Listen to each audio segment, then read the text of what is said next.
the Flamboyant Fibs of Frederick Flickerwick. In the scholarly streets of Oddington on Ooze lived Frederick Flickerwick in Mizzlebuck Mews, a boy most alarmingly, charmingly slick, a professor of fibs and fantastically quick. He'd start with a twinkle, a twitch and a grin, and say, "Well, you see, that's how things begin." Then weave you a whopper deliciously grand that nobody sane could quite understand.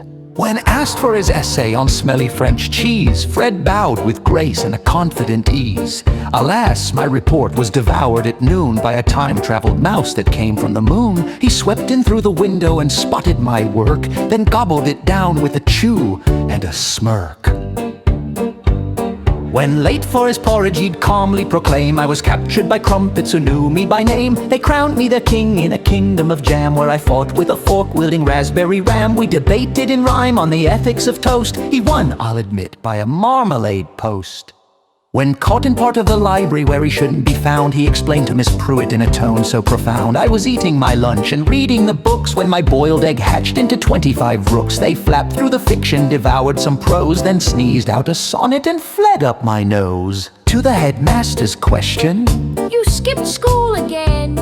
Fred smiled like a fox who had just caught a hen. "I was busy," he said, "repainting the moon. It was peeling, you see, and was due by noon. Venus complained of the luminous leaks, so I varnished her craters and mountainous peaks." When asked why he's late to his lessons one day, he puffed up his chest and was proud to say, "I wrestled a walrus who stole my shoe, then flew on a flamingo to Timbuktu." The class was agog, the teacher just gawked, while Frederick grinned and elegantly squawked, "It's true, you can check with the Sultan himself. He keeps my homework upon his gold shelf." His classmates were baffled, his teachers perturbed. His stories were perfect, absurdly superb. But one day he sighed, "I'm tired, you see, of fibs that are smarter than even me. For truth is a jewel, though terribly plain. It doesn't explode or outswim a train.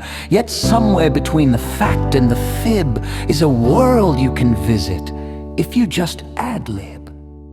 Now Frederick lectures in modest disguise at the Grand Institute for Elaborate Lies.